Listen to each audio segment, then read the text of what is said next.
All right, welcome back. This is, if you've been with us all day, well, hats off to you and well done. And this is the last session for today. We still got a full day of content for you tomorrow and even another half day on the Thursday. Even more. And even more. Yeah, and it's all good.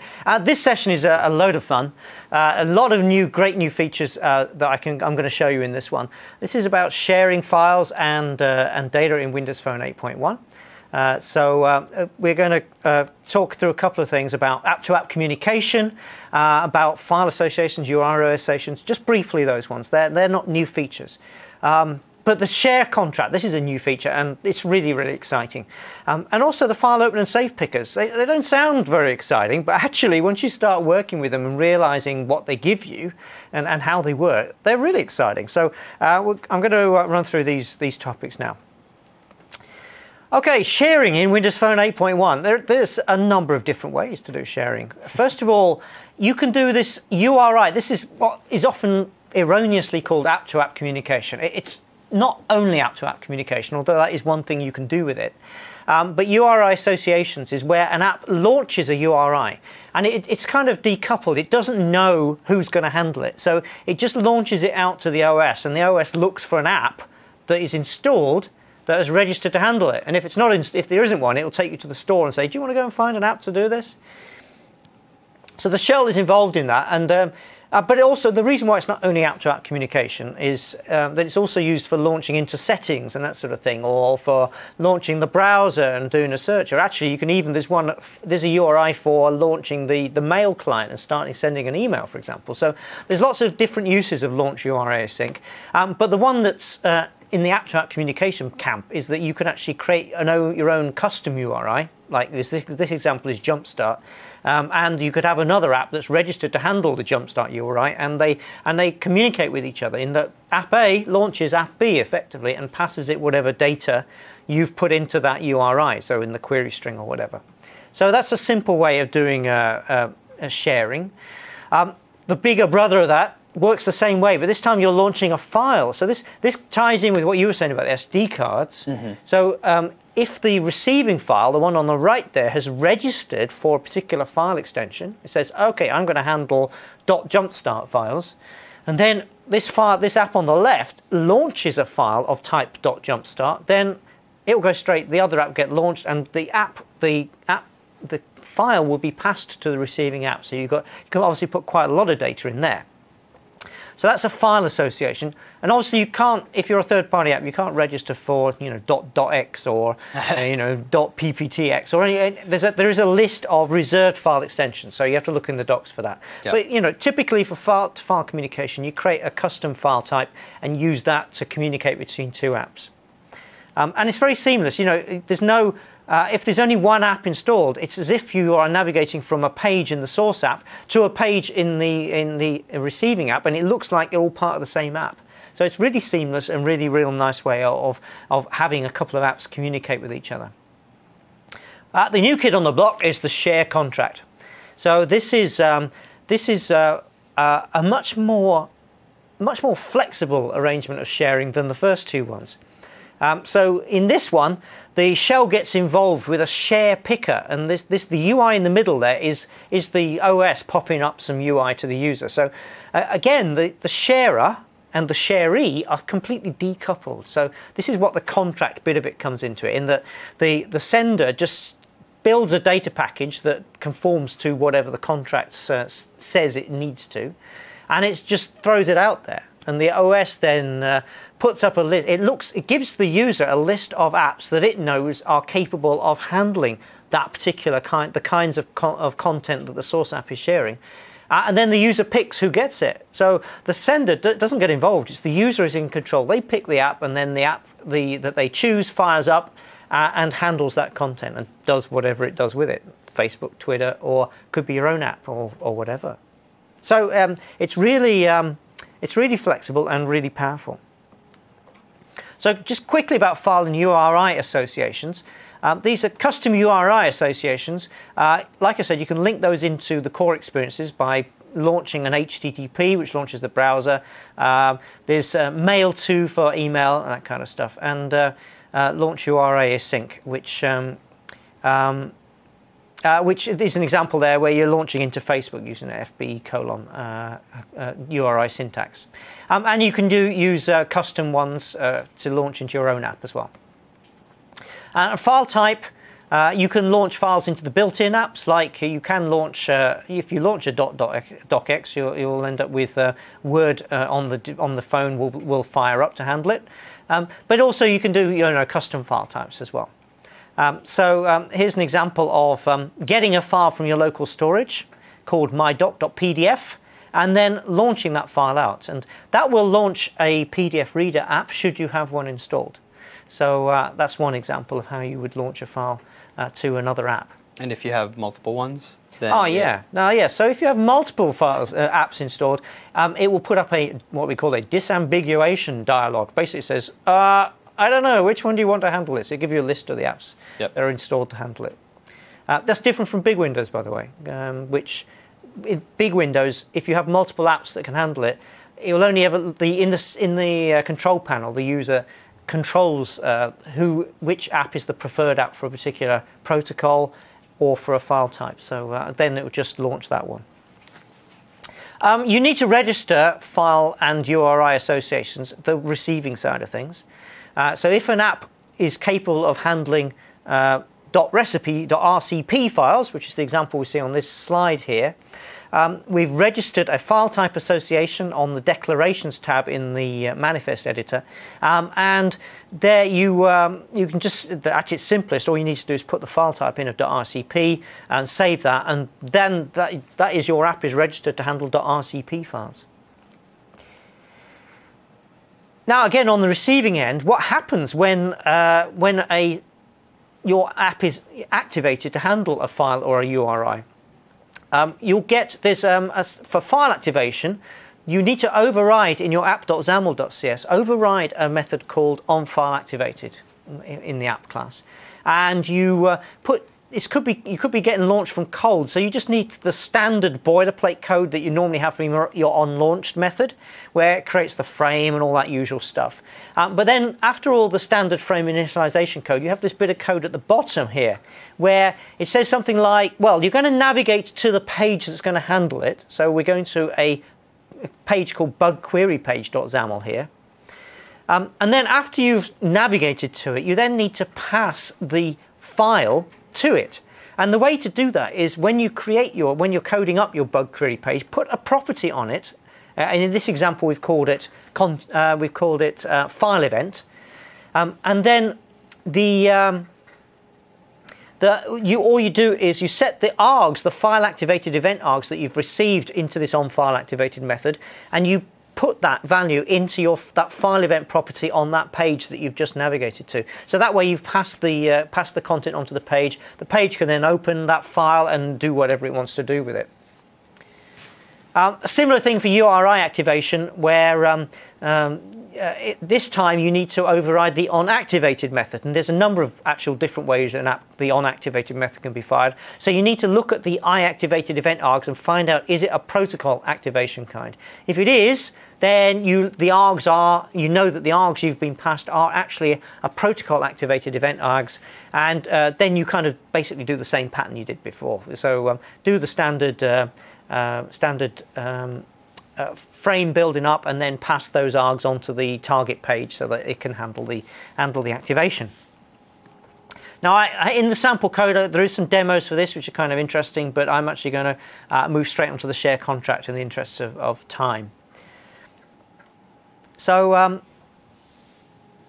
yeah, sharing isn't new to Windows Phone. I mean, obviously we had file associations and URI associations in the last release. But we also had these APIs, Silverlight APIs, which are share link task and share status task, but they're a bit limited in what they can do. You basically share a link, or share a status, the string. So, and the internal apps also had a lot of share UI built into them, but that was only the internal ones, not actually. So you can share through NFC, you can share page, share contact, but they're specific to the built-in apps. So it's all a bit, it's okay, but not as flexible as we'd like. So enter the share contract, which kind of is a new way of thinking of sharing, and obviously this comes from Windows, big Windows, It enables the user to drive the sharing between apps. And it kind of makes it extremely flexible. So what it effectively means is that when the next latest and greatest new social network suddenly goes viral and we get the app onto Windows Phone, then that will be available like really quickly instead of having to wait for first-party apps to be updated to kind of be able to share content with this new social network. It'll all just work because we've got this decoupling between the app that is sharing content and the app that is receiving the content, all through this share contact. And we're making sure that it works really well on low-cost devices, the 512 meg devices. That's important as well. We've engineered it to do that. What we feel is that there will be a great many apps. So when you're building an app, a third-party app, if you might think there must be some stuff that this app can share. So whatever this app is doing, if it's doing anything of interest, you might feel that at some point in the UI, you would put a little button on the app bar saying, share, do you want to share this content? And it would share, maybe the app allows the user to take a photo or something, so you can share that content. So many apps will be a share source. Only a few apps will be a share target. So these are apps that are there to be shared to. And the obvious ones you'll think of are Facebook, Twitter, LinkedIn, all this kind of stuff.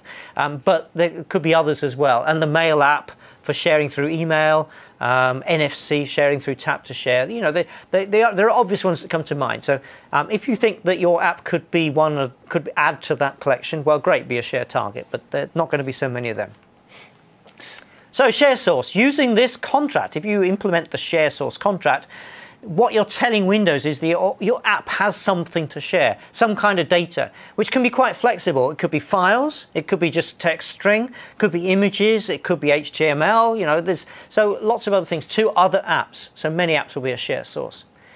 If you implement the share target part of the share contract into your app, you're saying to Windows, hey, yeah, I know how to handle text. I know how to handle shared images. I know I can do this. So you then make yourself available to be on the receiving end of this. And it kind of helps, this kind of decoupling helps handle this potentially volatile kind of situation where you never know what's going to be the next greatest sharing target. So, and you can also integrate with built-in sharing. So there's going to be a lot of the first-party apps, the built-in apps on the phone are going to be share targets. And the obvious ones, email, messaging, tap and send, Bluetooth for sending files, OneNote and Room. So you can share stuff with other people in your room. And a lot of the built-in apps are going to be share sources as well, of course. The photo viewer, Internet Explorer for sharing pages, music, Office and contacts. So there's a lot of built-in, and you can actually very easily involve yourself in all of this good fun. So just to reiterate, this is the share contract UX. The experience for this is that on the phone. Now, on big Windows, you will know that you swipe in from the right and you get the Charms bar up, and there is a share icon on the Charms bar. So that in Windows is how a Windows Store app initiates the share contract through the share. So you've got the built-in UI on Windows 8, which is the Charms bar. Windows Phone, you need to provide some kind of UI yourself. So here we've got an example of an app bar button in your app. And now actually what happens is then the user taps that. You make a simple call from your source out to the shell to say, hey, I've got something to share. The shell actually calls back to you and say, oh, what have you got to share?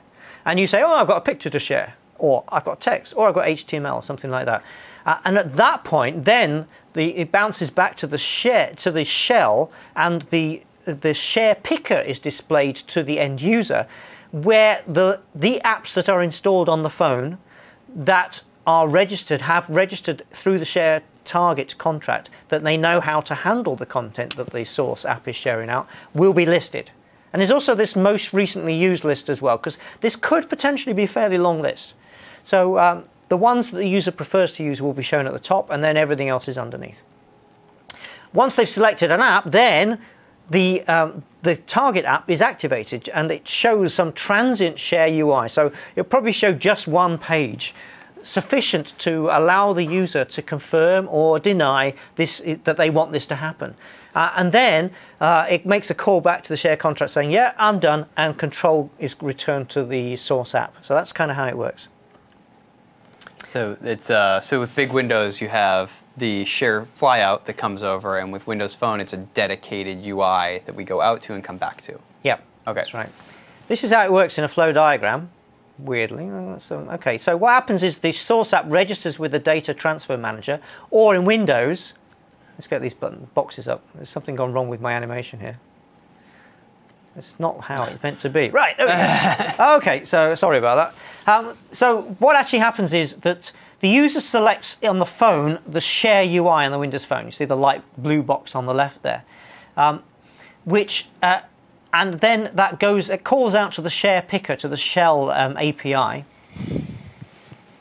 And if you're on big Windows, it gets to the same place by the user selecting the Share Charm on the right by swiping the Charms bar from the right. And that gets to the same box, at which point the Share Picker sends an event, or fires back an event, which to the source app and says, okay, what have you got to share?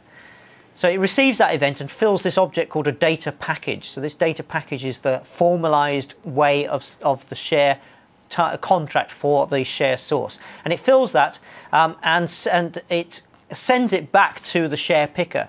The Share Picker filters the list of target apps that know how to handle that particular data package, shows the UI to the user selects the app, and then it activates that app and sends it the content. So the Share Target app gets activated for sharing, processes the data package contents, reports complete to the share, and then we return control back to the source. So what do you do in code? What does that mean? Actually very simple from a share source point of view. You would need to, on Navigator 2, on whatever page where you want to share some stuff, you call Data Transfer Manager, get for current view, data requested, that's an event, so you hook that event. So we've got an on-share data requested event handler that we're not seeing on this slide. We'll come to that in a moment. When you leave the page, you need to deregister from that as well. And then at the point when the user activates the UI, like the app bar button, to say, yeah, I want to share something, all you do is call datatransfermanager.showShareUI, and that is the first call out to the Share Picker. But the user doesn't see anything yet. Actually, what the next thing that happens is that on that data requested event fires back in the share source, because it's the Share Picker is going to ask you, okay, what have you got? So you, in your on-share data requested, you fill in, you create a data package, and that data package is passed to you in the data requested event args object that comes into this event. So you just fill it in with data. The simplest way you can fill it in is just set, there's a number of set methods on it. So here we're going request.data.setText, and you put some text into it. You must set a title on this. The description is pretty optional. In actual fact, on Windows Phone, you never see it. It is shown in the sharing UI that's displayed on big Windows. So you fill that in and give it, and then obviously the event handler completes. And at that point, the sharing process carries on. Here's a more complex example of putting some stuff into the data package. This is an example of actually getting a file and putting that into the data package. You'll notice in the middle there we've got an await storage file.get file from application URI async. So it's reading a file called needle.jpg from the installation folder. So this is one that you've got in the assets folder in your app. This ms-appx, that means the installation folder. Because we're doing an async method in there, there's an await in the middle of that. You need to request get deferral before calling it. And when you have finished building the package, you call deferral.complete. It's similar to the thing we saw before. So you need to use the deferrals to when you're doing any async work. Set the title on the data package, Space Needle, optional description, and then you need to set your storage items to the file. You can set a web link as well if you want to. There's a lot of set stuff you can put into this data package to describe as fully as possible the content that you're sharing. In fact, this is a long list of all of the set methods that you can use to put stuff into that data package. You can set an application link. This is a URI link. This is the same as this URI associations we were talking about before. You can put one of them into the data package so that the share target could, if it wanted to, call back into your app using the URI association for your calling app to do something else. Wow, Think about that for a second. It's like Inception. Yeah, and then set bitmap. You can put a bitmap in there. Set data. Set data provider is interesting. Well, if you want to put some stuff in the data package that's going to take quite a long time, then actually what you can do is kind of actually declare a callback method into the data package, but don't actually supply the data itself at that point. So what happens is the data package goes over to the share target. The share target then calls your callback method, and it's at that point later on that the content is sent on. So this is a way of handling long-running stuff, and you can kind of put better UI to the user to tell them what's going on. You can put some HTML format in there, some RTF data, and storage items, files or folders in there, or text and web links. So very, very rich what you can put in there. We have demo, sharing source. So let's go and get that up. Oh, I need to sign in everywhere. I've been talking too much. All right. Okay.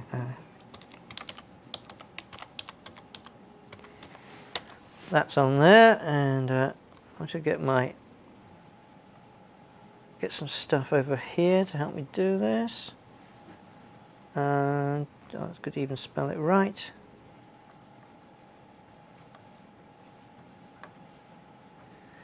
Okay. So I've got a. Let's go off to what session are we on? 10. This is 10. 10. Here we go. So it's a very simple little lap, this. Keep it simple. It's always better. So in when this loads, let's simple sharing demo. In main page.xaml.cs, let's just have a look at the code. What it takes to be a share source, not very much, actually. I mean, obviously, if you get more complex about the data you're storing, and I've got a nice demo of share source in the very last session of this whole Jumpstart, session 23, which is about Silverlight apps. Because all this is available for Silverlight and for Windows Runtime apps. Let's not forget that. So here we go. On Navigator 2, we've got Data Transfer Manager, get for current view data. We're going to hook into the data requested event there. We're unhooking it on Navigated from. We are... At some point, we've got an app bar button where we're going to call show share UI, and when the share picker wants to know what it is we want to share, then this is going to fire in here. So all we're doing is, well, we don't actually need a deferral really, but it's good practice to no harm in doing it because there's no async calls in here. But you must set a title, and all we're going to do is put some text into it from the screen. So let's actually just run that. On the emulator. And here's our really frankly stunning app. Put some text in there. By the way, anybody who doesn't know how, if you want to actually use the PC keyboard, if you do... you should be able to just type with the... Oh, okay. Can you do that? With 8.1, you can just type. Oh, right, okay. So Matthias has just told me something. I didn't know. I'm supposed to be the font of all everything 8.1. But yeah, in Windows Phone 8, you actually had to put, you can still do this, page down hides that, and page up puts it back again. But Matthias tells me, actually, all I need to do is type, oh my God, wow, they just thought of everything in this release. That's so cool. And there's my little share thing down on the app bar. I'm going to hit the share. Now, this is the shell. This is not anything to do with my app. This is the shell saying, oh, okay, who do you want to share it with? And I say, oh, I'm just going to share it with OneNote. So we share it with OneNote, and the OneNote share target has just stuck that text into a quick note. So you can see how OneNote has handled text. If I put images in, I guess it might have put the image in there. I don't know. I haven't tried that with OneNote. Depends how the app's built. So you've already got 2 share targets built into the emulator, simple ones for text sharing. So that's the demo. How stunning was that? Woo. Yeah. All right. What about the other side of the coin? If you want to be a share target, I say not many people are going to want to do this, but in this one, you need to put in your manifest. You have to register what it is that you understand. You can absorb. What kind of content can you handle? And as there's a list there on the left of the different kinds of data formats that are supported, and these are the ones you can register into the manifest. You'll see in the right there, this is the UI from the manifest editor, where you can enter one or more different ones of these data formats, and you just keep hitting the add new to add more. So you just do that, and also underneath there is the supported file type stuff as well. So for files that are shared, then you can enter them in there as well. So different kinds of data formats and different kinds of files that this particular kind of app knows how to handle. So again, you could use this as a way of passing custom files between a source app and a target app as well. Yep. And if there's only one app, if there's only one app, I guess it will just go seamlessly across to the shared target. Yes. Yeah. So yeah, that share picker UI only comes up if there's any ambiguity about who might want to handle it. So there you go. That actually is the registration side of things. Now, what then happens? So once you're registered and the app is installed, thereafter the share picker knows about you, and it will include you in this thing about figuring out whether whether you're a potential target. Now, if you are active, if the user chooses your app, then your app will be fired up, and you need to override in your share target app the on share target activated method. And then we get the whole usual kind of, usual startup kind of logic. And then but then we can navigate to the share page, which is our transient UI. So many apps that are shared targets might even have a page that's solely dedicated to handling share activations, rather than being one of their regular pages that the user would interact with in normal use. So you can just navigate to that page and pass it in navigation arguments the args.share operation, which is that data package. And then in the on navigator 2 of that page where this is going to handle it, you get in the e.dot parameter is the navigation args that were in the on navigator 2. So you know that is this share operation object. So you then just go into that share operation object, and you can pull out the content that was put into that data package. So here we've got an example of pulling out the title and the description. We're getting the text from it, from that particular data package. And there's an example of pulling out a file that might be in a data package, or a bitmap image. So there's lots of different kinds of content that's being pulled out in this specific example. So this kind of works. This bit of logic here, it would be exactly the same in a Windows Runtime app or in a Silverlight app. So all good. But the one thing that's different is that the transient UI must show some kind of thing that the user says, okay, yeah, I'm good with that, or no, I don't want to complete this sharing operation. But in both cases, you need to call the report completed method on that share operation object. This is the indication to the shell saying, okay, I'm done. And that's when it returns back to the caller. So in my project that I was doing just over here, I have got also a shared target in here. So the package app manifest, just to go into there, we go into declarations. Actually, just stop it running. I'll run it again in a minute, so we can see. So you can see we've obviously in decorations there's loads of different kinds. We've chosen a share target. I'll give it a bit of a description. We have added just single data format. It's saying, okay, I know how to handle text. We could add more into there. It could be RTF, but I don't want to do that. So you can support any file type, or you can add a specific file type. And that bit actually doesn't matter. So that one we can simply deploy to my target. Let's just deploy it, which installs it onto my emulator. And now if I go back, so going back from OneNote, oh, I stopped it running, didn't I? If I hadn't stopped it running, the previous app would still have been running, which would have been nice. So now we can share something else.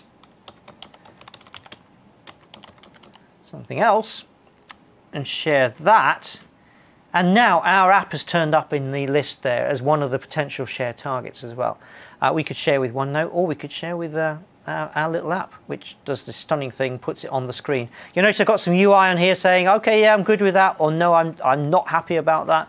So I'll say, yeah, actually we share it. Now, obviously, the share target app would do something more interesting than simply show it back at the user. In reality, if you're Facebook or Twitter or something, you send it up to the cloud and share it properly. So, but now we're back with the source app again.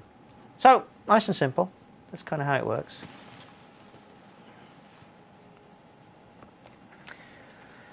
Sharing best practices. If you're a share source, share as many different formats as you can, if possible. It just widens both the numbers of apps that you can share to, and also gives them as rich as possible a source, a type of data for them to handle. So they can choose to use any, all, or none of what you send it, actually. So they'll obviously choose the richest data format that makes sense to whatever the shared target is going to do with it. In the targets, you need to keep the sharing UX. It needs to be a transient UI, so it's going to be like 1 page or 2 pages, and it needs to be completely self-contained. So absolutely no home buttons that are going to send you back to completely boggle the end user's mind, because they suddenly end up in some other part of the app that really doesn't make sense when they were trying to share to it.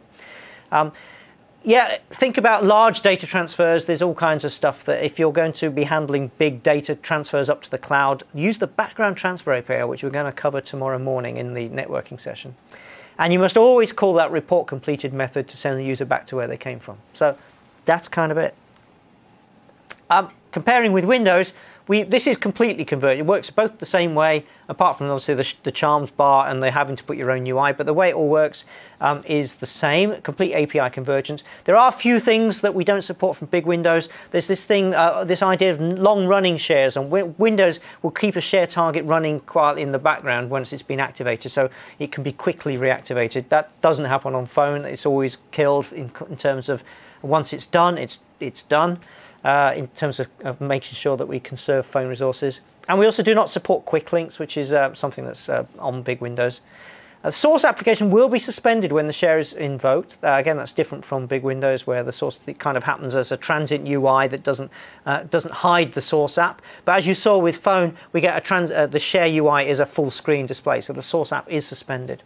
And of course, that does mean while any app that's suspended, if the user goes off and does something else while they're in the middle of sharing, it could mean that your source app could be terminated, so just bear that in mind. You have to, well, that's just normal termination. You have to handle that situation. Right, lastly in this module, we're going to talk about picker contracts, which is the file open picker and file save picker. These are actually surprisingly interesting. So pickers aren't new to Windows Phone either. We had the photo chooser task in .NET APIs for Silverlight Windows Phone 8, where you can go and pick a photo from your album. However, in Windows Phone 8.1, the file open picker and file save picker massively, give you, again, it's the same idea with a share contract. It kind of abstracts the things very nicely and gives you, allows you to share, to open files from a wide variety of places and from a wide variety of apps. So if your app on the left there, where you want to click a link that says something like you're going to invoke a file open picker, where you want to go and pick a photo. So at the next point, you get the provider comes up again. So the provider comes up and gives you choices of selecting from the phone, so you can go off to the camera roll and that sort of thing. But there's also an option to look at apps. You can actually go and pick a file from an app. So the obvious choice here is OneDrive. You might want to go and pick something from your OneDrive. So then it activates the target app, and the provider UI then handles the picking operations for you. So your app doesn't have anything to do with this at this point. Your end user picks the file, and at that point, the picked app is transferred back to the picker again, the original app. So again, this nice kind of, the shell is very much involved in this in the middle, in helping the user to select who you're picking from. So the whole point of this is that apps shouldn't care where a file comes from or where it goes to. They also need to be able to access any type of file. It also means that it allows the user, the app, to get at files that are not in its own folders. So again, Matthias was talking about the known folders, and he made the point that in order to use the known folders and the storage APIs directly, you're going to go and open a file in that folder. Sure, you can do that, but you have to declare the capability to say, yeah, I want to go to the pictures library, or I want to go to the music library. So you have to declare that capability. Now with the pickers, you can still go, with the file open pickers, you can still go and pick a file from those, but because the user is involved and has decided and has been totally involved with where that file comes from, you don't need the capability because that permission is implied. So it means actually, it's not just picking files from the pictures library. It can go and get a picture from the cloud or from another app or some other app I don't know, a Flickr provider app or something. There's loads of different apps that could be the source for that picture that you want. And it supports both open and saves, and it must work well on low-cost devices. Now, in this case, that does introduce some changes from big Windows, which I'll go through. But again, this is all available for Windows Runtime apps and also for Silverlight apps, Silverlight 8.1 apps. So let's look at the client app. Now, on Windows, this is where, on big Windows, and this is where if you're doing a universal app, you're going to have a bit of #if_def going on here if you're sharing the source code, the file that's got this code in it. Because on big Windows, you just new up your file open picker. You can set some properties on it like suggested start location and that sort of thing. You put the file type filter to say what kinds of files you want the user to be able to go and open, to go and pick. And then you call openpicker.pick single file async. And that's an awaitable, so you just wait. And your app just sits there and waits, and then the user picks the file and comes back, and then your app carries on processing it. That doesn't happen on Windows Phone. Now, the reason why we've got this rather weird looking and continue method is that this is the need to support low memory devices. It's all about the 512 meg devices, really. So you start the same way, although some properties like suggested start location and view mode are ignored or you may even, I'm not sure if they fail, but you can't use them on Windows Phone. You still set your file type filters. Then you can set some continuation data, which is just a bit of kind of contextual data, some useful information that means something to you in the app at that point. And then you call pick single file and continue. And at this point, your app is suspended. And of course, potentially may be terminated later on, because any suspended app could be terminated if the whole phone gets under memory pressure. Then the file open picker shell UI takes over. The user picks which app they want to use, they go and pick the file, and then when they've picked the file, at that point, the original app will get reactivated and to handle it. So there's some special ways you have to code it to handle this. At some point, you get back to the same point we were in the Windows app, but there's a little bit of plumbing code you have to write in order to get to that point. So this is that activation after the file picker. I'm only going to handle the Windows Runtime apps case here. When we talk about the Silverlight one, it's a slightly different thing. So on Thursday, when we talk about Silverlight 8.1 apps, I'll come back to this. But for now, this is how a Windows Runtime app. You need to override the onActivated method. We met this before, earlier in this module. And this time, you're looking at the iActivated event args and saying, is this a file open picker continuation event args? Got to be a candidate for longest event args name in the book. If it is a file open picker continuation event args, then we know that this is a file open picker continuation. So we do our normal initialization code because we might be coming back from terminated, so we might have to create the frame all over and all this kind of stuff. And then when we've done all that standard boilerplate initialization code, we then navigate to the page where we initiated that file open picker from, back to the same page where we kind of were before we got suspended, which in this case is a page called profile page. And then we do the same kind of thing before. What we do is we code up on that profile page, we put a property onto it, and in this case it's called file picker event, that property, and the type of that property is file open picker continuation event args. So then we just simply, having navigated to the page, we get that args that we've been passed into this onActivated and plug it into that page. We simply put it into the setter, put it into that property on the page.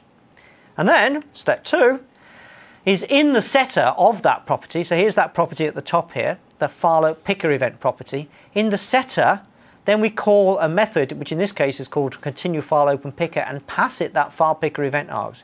So this is the point at which we rejoin the code path that we were doing in a big Windows app. So you can imagine on big Windows app, they've just called pick single file async, and when that returns, they then carry on. So this continuation file open picker method that we've finally got to by all this crazy reactivation and navigating, we're back in the same place. Whew. Saver files just the same kind of pattern. So we got save picker, save file async on big Windows, and it just carries on. On Windows Phone, we've got pick single file and continue, and the same process happens as with the file open picker. By the way, I haven't really explained. A file save picker is like a file open picker, except you go and pick either a file to overwrite, or you say I want to create a new file here, and then it returns to you the picked save file, and then you can fill it up from the save data into it from in the source app. So it's just like the grabbing a file out of a folder. Yeah, exactly so. And then you can write the stream or write to it. Yep. Yeah, exactly so. Okay, so right, let's run. I need to. What are we doing here? Still running from the previous demo. So let's go and open the next one. The last one. My mouse trigger finger's going quite dead after doing this all day. Okay, so I'm just going to. It's got a file open picker demo, and we've actually got a Silverlight one in there as well, just for interest. But I'll talk about that on Thursday. So here's our app.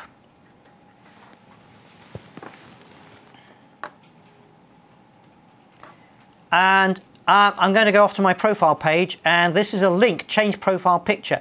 Before I click it, I'll just show you the code for that, which you won't be surprised to see. Here's what we saw on the slides, which is, I'm in the wrong page. This one, which is, here we go, change picture click. We file open picker, we add some file type filters, we put some arbitrary data into there which actually we don't use, and then we call pick single file and continue. So let's do that. So now we're in the file picker. This is the shell that's taken over at this point. Because they were all pictures, it's done a smart thing and says it's taking you straight to the camera roll, because that's probably where you want to go. Actually, we can take a picture. So, okay, let's take a glorious, ooh, that's lovely, yeah, we'll take that picture. And then we've got our picture, and we're back in my source app again, so we've picked app. And we can actually go off to do it again, but this time go to apps. You can choose location. You would see this by default if there was any ambiguity. Now, in here, I haven't got any other open picker providers, but you can have apps could be in here as well, like the OneDrive app you'd expect to be in here. And in time, as more and more 8.1 apps get created, this list will get longer and longer. But there's only the phone, which is you can go off to. Ooh, look, we can go off to all sorts of places if you go phone. So yeah, we can go. Well, as you can see. Anyway, I'm going to go back. So that is kind of a very brief picker. Now, there's a complication or an interesting another element to all of this. First of all, oh yes, the comparison with Windows, it's kind of different. And these properties are ignored. Yeah, the picker provider apps, similar to share target apps, you can create apps. An example is the OneDrive app. And I'm not going to talk about that because that's kind of, if you're interested in that, it's all well documented, and we need to wrap this up, frankly. So I'm going to finish just by very quickly talking about the access cache, windows.storage.access cache. What is this? What is access cache? Well, okay, so you've got this app that's using the file pickers, and this allows you to open and save a file at any location. So the source app has got back a storage file object, but that storage file object could be anywhere. It could be in the cloud. It could be attached to app, my best file provider app ever. You don't know, and the source app doesn't need to know because it shouldn't need to know. But if you think about, if the user runs this app and has picked a file successfully from my favorite file picker provider app, they come along and you run your app again a few days later. They want to probably, more often than not, they quite often in these situations want to reopen the same file. So how do you do that? Well, you could show them the file open picker provider again, You could do the whole file open thing, but that would be kind of tedious, and that's a bad user experience. So actually what you want is a way for the user to be able to reopen files that they have already worked with, because they've already, they've already said, I want to open that file, because they did it once before. So there's kind of this implied consent to use that file again there. And the way you do that is with this thing called the access cache. More specifically in there's a class called storage application permissions. So every app has two lists. One is called the future access list, and the other is called the most recently used list. FA and MRU for short. So the MRU is where you can put most recently used files and folders into it. And that is a 25 item limit, and it's automatically managed, so when it fills up it just bumps the oldest one off the bottom. So you can just keep on sticking every time you pick a file with the file open picker or file save picker. Just do it, just put it in the MRU. You may not use it, but you may want to find that you want to use it. The future access list is much bigger than that. It has a 1,000 item limit, but that's not automatically managed, so you actually have to put some code in. If it fills up, you need to manage that and trim stuff out of it. But both of these, what they do is they store a storage file or a storage folder, but a bit more than that, they kind of store the implied permissions with it as well. It means you can pull out, you can get out of this list a reference to a storage file that isn't in the app's local folders. It could be out in the camera roll, or it could be in OneDrive, or it could be in my best file provider picker files data store, whatever that is. I'm going to stop saying that. So the way you use it, here you go. This is continue file open picker. Saving it into it couldn't be easier.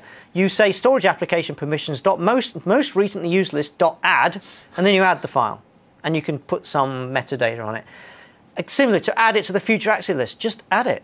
So there you go, and that's very easy. And then to retrieve it again, you can go and look into that list. You can enumerate it like that, or when you save it on the previous slide, you get a string token back. You can use that to key into the list and get that out in future. So you could store that token into your roaming settings, for example, or into whatever. So and then use that to access the list. It's easier to show than it is to describe. This one actually here. Oh look. This app actually has on the main page 3 things. So if we go now to profile page and pick yet another, let's go and take a new picture, which looks spookily like the other one, because actually that's all the built-in camera takes. But if I go back now, we got 2, because every time I'm picking a file, I'm saving it in the most recently used list. And in my main page, I've got some simple logic here. In the load state, I'm going off to the storage application positions most recently used list. I'm picking out the top 3 entries, and I'm pulling out the token associated with each entry in turn. I'm getting the file again, which is not at all in my storage. It's out in the camera roll, remember? Mm-hmm. And then I'm getting the image and I'm sticking it onto the screen. And this is all without the permissions required to access the no folder? Exactly, exactly. Because you've implied the permissions, because the user's already picked this in the past. Yep. And the other good thing I didn't mention about it is really cool is that these lists, they track things. So if, for example, a file was on the storage card and then they copy it back to the phone storage, the reference to it stored in this list will move with it. So you don't lose it if they actually move it around, as long as it's still addressable, of course. Now I'm just showing these images on the screen here, but obviously whatever UI you want to provide in your app to allow a user to go back to, you used this last time, do you want to reopen it? So whatever it works for you in your app. So that is that. So in summary about these guys, this is adding it all up. File associations, yeah, we've always had that actually. And URI associations, yeah, we've always had that. So we've got that across all 3, Phone 8, Windows Phone 8.1 and Windows 8.1. Share was kind of limited on Phone 8. We had some, but it definitely now we've got the full share contract, so it's really flexible for Phone 8.1 and Windows 8.1. The file open picker and file save picker definitely didn't have any concept of that on Windows Phone 8, but we now have great support for that on Phone 8.1 and Windows 8.1. It's cool stuff, and think about adding these to your apps. You really can make your apps really shine on Windows Phone using all this kind of good stuff. So it's all new possibilities for allowing your apps to share richly out to all kinds of different providers and getting apps from other things, like there's an example. So you can actually really help your users engage with your app in new ways. We're done for day one. Well, which is great. Thank you very much for any of you who have stuck with us all the way. And if you're still up at this time in Europe, go to bed. We're going to wrap now. There is going to be a poll straight after this. The poll is already up, I'm told. So please, if you can take the time, please take the time to let us know how we're doing and tell us if you're liking the content. Give us feedback. That's really important to us. Yes, please. And we really hope you will join us at 9 a.m. Pacific Daylight Time tomorrow morning. We have another whole day of great stuff. What are we doing tomorrow? We're kicking off with background tasks. We're going to cover geolocation. We're going to cover tiles. Tiles is a very exciting one for me. Contacts and calendars, sensors, camera, Bluetooth LE, Bluetooth, enterprise. It's going to be a really packed day of a lot of the most, for me, the most fun stuff that we have in Windows Phone, and we'll finish up that day with a great session on tooling. Yeah. So and again, all that is available. All that's going to be is available for Windows Runtime apps and Windows Phone Silverlight 8.1 apps. Yep. So, all cool stuff. Yeah. See you tomorrow. All right.